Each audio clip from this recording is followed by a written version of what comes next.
还不肯让？我们已经打过电话了，但还是不行。就是这位先生，要不你和他商量一下吧。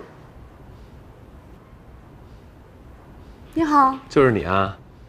哎，咱俩是不是在什么地方见过呀？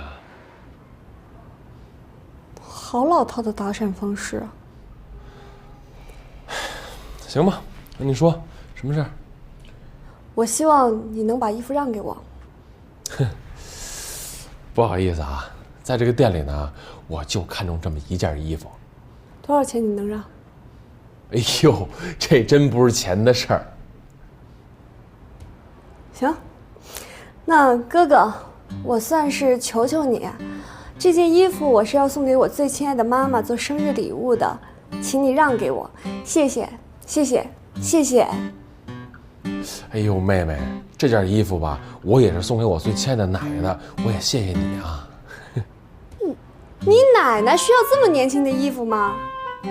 哎呦，你妈妈至于穿得这么成熟吗？先生，您的衣服。好，谢谢。拿出这个门就算抢劫。我付钱。